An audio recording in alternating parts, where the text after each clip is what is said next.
জন্ম, মৃত্যু, বিয়ে এগুলো আল্লাহর হাতে, একথা কতটুকু সঠিক? মেয়েদের বাঁকা চুল পার্লারে গিয়ে স্থায়ীভাবে সোজা করা যাবে কিনা? বিয়ের আগে পাত্রপক্ষকে পাত্রের ছবি দেওয়া কি জায়েজ হবে? বোনদের সম্পত্তির ভাগ যদি ভাইদেরকে বোন দিয়ে দেয় তাকে নেওয়া জায়েজ হবে? বিয়ের অনুষ্ঠানে করার পক্ষ থেকে গেট সাজিয়ে গেটে দাঁড় করিয়ে টাকা আদায় করা কি জায়েজ হবে? স্বামী যদি বউকে হাত খরচের টাকা না দেয় তখন কি স্বামীর থেকে টাকা চুরি করলে গুনাহ হবে? চল্লিশা পালন করা যাবে কিনা? স্বামীকে দেখানোর জন্য নেইল পালিশ বা নেইল স্টিকার এবং নকল নখ ব্যবহার করা যাবে কিনা? ব্ল্যাক ম্যাজিক করলে করণীয় কি? জিন বা শয়তান কি কাউকে হত্যা করতে সক্ষম? কিছু ভাই বলেন একটা হাদিস শুনলে 1000 নফল সালাত বা নফল ইবাদতের সমান, কথাটা কতটুকু সহি? আর বিলম্ব না করে চলুন আমরা শুরু করি আপনাদের প্রশ্নগুলো উত্তর দেওয়ার পালা। শওকত মোহাম্মদ আপনি জানতে চেয়েছেন মেয়েদের বাঁকা চুল পার্লারে গিয়ে স্থায়ীভাবে সোজা করা যাবে কিনা? যাবে, কোনো অসুবিধা নেই, খুব বেশি দৃষ্টিকূট না হলে এবং ফাসেক এবং বাজে মেয়েদের সাথে সাদৃশ্য গ্রহণ করার উদ্দেশ্যে না হলে করা যেতে পারে, অসুবিধা নেই। রুমান হাসান জানতে চেয়েছেন চল্লিশা পালন করা যাবে কিনা? না বোন, চল্লিশা পালন করা যাবে না, কারণ মৃত্যুর পর 40তম দিনে বিশেষ কোনো আনুষ্ঠানিকতার কথা কোনো দিন কোথাও বলা হয়নি।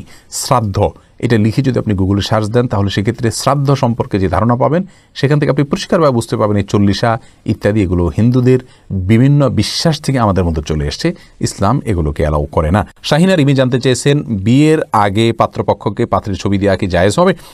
প্রিন্টের ছবি দেওয়া জায়েজ হবে না, উচিত হবে না, যেহেতু সেটি নিরাপদ থাকছে না।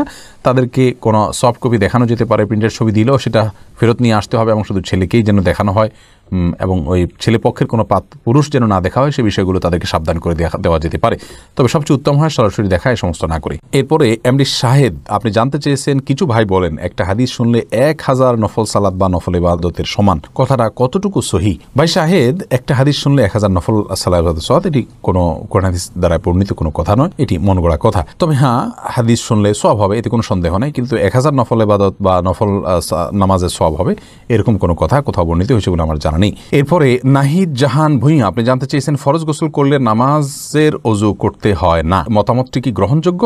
দেখুন, ফরজ গোসল করলে নামাজের ওযু করতে হয় না, এটি গ্রহণযোগ্য তখনই যদি ফরজ গোসলটা আপনি সুন্নাহসম্মত উপায়ে করেন, অর্থাৎ শুরুতে ওযু করলেন এরপরে গোসল করলেন, এরকম যদি হয় তাহলে সেক্ষেত্রে আপনার জন্য আলাদা করে আর ওযু করার প্রয়োজন নেই। সুন্নাত পদ্ধতির গোসল হলো শুরুতে আপনি 2 হাতের কবজি পর্যন্ত ধৌত করলেন, 3 বার কুলি করলেন, নাকে পানি দিলেন, মুখ ধুলেন, হাত ধুলেন, মাথা মাসা করলেন, এরপরে গোসল করে তারপরে শেষে পাও ধুয়ে আপনি বের হয়ে গেলেন, তাহলে এই গোসলের পর আর আলাদা করে ওযু করার প্রয়োজন নেই, এটি হলো সঠিক মত। এরপরে বিনয়ের বাহু আইডি থেকে জানতেছেন স্ত্রী তার স্বামীকে ভাই বলে ডাকতে পারবে কিনা? পারবে, অসুবিধা নেই। ফাহিম মুন্তাসির আপনি জানতে চেয়েছেন আইডি থেকে জিন বা শয়তান কি কাউকে হত্যা করতে সক্ষম? জি, তাদেরকে কষ্ট দিয়ে হত্যা পর্যন্ত করে ফেলতে পারে, এটি বিভিন্ন হাদিস দ্বারাও বোঝা যায়। অতএব জিন বা মানুষ হত্যা করে, অনেক সময় এরা জিন মানুষকে হত্যা করে, এটা হতে পারে দুষ্ট জিন। এহসানুল হক মিলন আইডি থেকে আপনি জানতে চেয়েছেন আমি বিয়ে করতে চাই কিন্তু বাড়িতে বাবা মা এখন বিয়ে দিবে না, এক্ষেত্রে কি করব? দেখুন, বাবা মা যদি বিয়ে না দেন আর আপনি বিয়ে না করলে গুনাহে লিপ্ত হয়ে যাবেন, এরকম কোনো ভয়াবহ পরিবেশে আছেন, তাহলে বাবা মাকে অন্য মানুষদেরকে দিয়ে বোঝাবেন যে তাকে গুনাহ থেকে বাঁচতে সাহায্য না করলে তারা গুনাহগার হবেন। আপনার বিয়ের অ্যাবিলিটি আছে, স্ত্রীর ভরণ পোষণ আপনি দিতে পারেন, তারপরেও যদি বাবা মা নিষেধ করেন তাহলে সেটা হবে অন্যায়ভাবে নিষেধ করা, তাদেরকে বোঝানোর চেষ্টা করতে হবে। যদি কোনোভাবে আপনি তাদেরকে বোঝাতে না পারেন তাহলে সেক্ষেত্রে আপনি রোজা রাখবেন এবং সিয়াম পালন করবেন, এবং আপনি যদি প্রাপ্তবয়স্ক হয়ে থাকেন এবং ভয়াবহ পর্যায়ে চলে যায় তাহলে সেক্ষেত্রে আপনি নিজে থেকেও বিয়ের উদ্যোগ নিতে পারবেন। শ্রাবণী আপনি জানতে চেয়েছেন স্বামীকে দেখানোর জন্য নেইল পালিশ বা নেইল স্টিকার এবং নকল নখ ব্যবহার করা যাবে কিনা? করতে পারেন, তবে নামাজের সময় আপনার ওযুর বিষয়টি আপনি নিশ্চিত থাকতে হবে যে ওযুর আগে সে নেইল পালিশ দূর করা এবং আপনার ওযুর কোনো ক্ষতি না হয় সে বিষয়টি নিশ্চিত করা, এটি আপনাকে করতে হবে। ফরহাদ ফাহিম জানতে চেয়েছেন বোনদের সম্পত্তির ভাগ যদি ভাইদেরকে বোন দিয়ে দেয় তাকে নেওয়া জায়েজ হবে? হ্যাঁ, বোন যদি সত্যি একেবারে অন্তরস্থল থেকে আল্লাহ তাকে অঢেল দিয়েছেন, অনেক বেশি দিয়েছেন, ভাইদের প্রতি দয়া করে তারা ছেড়ে দেন, নিজে থেকে সেদে নেওয়া যাবে, কোনো অসুবিধা নেই। এরপরে রেশমা বিনতে নজরুল জানতে চেয়েছেন গোসল ফরজ থাকা অবস্থায় মোবাইলে কোরআন তেলাওয়াত শোনা এবং দুরুদ পাঠ করা যাবে কিনা? শুনতে পারেন তেলাওয়াত, কোনো অসুবিধা নেই, আর দুরুদ পাঠ করতে পারবেন, অসুবিধা নেই, তবে দ্রুততম সময় গোসল করে ফেলা উচিত। জুলি আপনি জানতে চেয়েছেন স্বামী যদি বউকে হাত খরচের টাকা না দেয় তখন কি স্বামীর থেকে টাকা চুরি করলে গুনাহ হবে?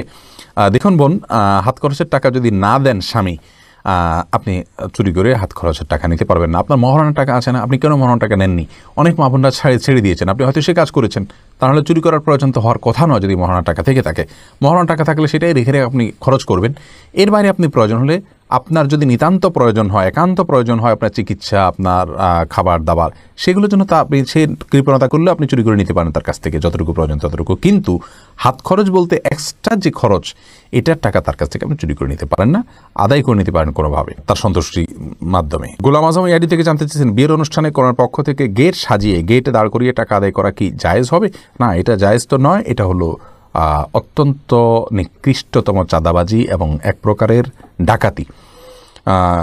দাওয়াত দিয়ে এবং তা গেট থেকে টাকা আদায় করা, গেটে দাঁড়িয়ে, এটা চরম অসভ্যতা এবং এটা জায়েজ নেই। কাউকে দাওয়াত দিলে তাকে শুধু খাওয়াবেন, বরং কোনো গিফট, তথাকথিত গিফট, এটা তো গিফট না, এটা হলো চাঁদা, এটা নেয়ার কোনো সিস্টেম রাখবেন না। কেউ গিফট দিতে চাইলে সে নিজে সেদে দিয়ে আসবে। জান্নাতুল নাদিব জানতে চেয়েছেন, জরুরি কাজ থাকলে আজানের আগেই নামাজ পড়ে ফেলা যাবে কিনা? যাবে, ওয়াক্ত হয়ে গেলে যাবে। সোহেল রানা জানতে চেয়েছেন, ইউটিউবে অনেক ভিডিও দেখার সময় শুরুতে সালাম দেয়, সেগুলোর জবাব দিতে হবে কি? দেখুন, জবাব দিতে পারলে ভালো, বিশেষ করে কমেন্টের মাধ্যমে জবাব দেওয়া উচিত। তবে এই সালামের উত্তর দেয়া সরাসরি ওয়াজিব হবে বলে আমি মনে করি না। তবে যদি আপনি কমেন্টের মাধ্যমে রিপ্লাই দেন, সেটা হবে উত্তম এবং উচিত কাজ। রোকসানা রিমা জানতে চেয়েছেন, জানের বদলে জান মানত করা সম্পর্কে ইসলাম কি বলে? বোন, জানের বদলে জান মানত করতে হবে এরকম কোনো ধারণা ইসলাম আসলে দেয়নি। তবে মানত করা জায়েজ আছে। কেউ যদি চান যে আমার অসুস্থতা আল্লাহ ভালো করলে বা আমাকে অসুস্থ হলে, তার জীবন রক্ষা হলে আমি একটা প্রাণী আল্লাহ রাস্তা দান করবো, এরকম মানত করতে পারেন। মানত করা জায়েজ আছে, কিন্তু এটা কোনো উত্তম কাজ নয়। এম এ জাকির জানতে চেয়েছেন, সুস্থ সবল ব্যক্তিকে কি ভিক্ষা দেওয়া যায়? তাকে ভিক্ষা না দিয়ে তাকে কাজের দীক্ষিত করা উচিত, সেটা উত্তম। কিন্তু যদি সে নিরুপায় মনে করেন, তাহলে ভিক্ষা দিলে যে গুনাহ হবে এমন নয়, ভিক্ষা দিতে পারেন। ওয়াম্মা সাইলা ফানাহা ফালা তানহার, আল্লাহ তাআলা বলেছেন, কেউ চাইলে ভিক্ষা করলে তাকে তুমি ধমক দিও না, তাকে দিতে পারেন আপনি। হাসিব গাজী আপনি জানতে চেয়েছেন, ব্ল্যাক ম্যাজিক করলে করণীয় কি? সূরা ফালাকের আমলটা বেশি বেশি করবেন, বিশেষ করে সূরা ইখলাস, সূরা ফালাক, তো সূরা নাস। ব্ল্যাক ম্যাজিক থেকে বাঁচার জন্যই এই সূরা ফালাক নাজিল হয়েছে।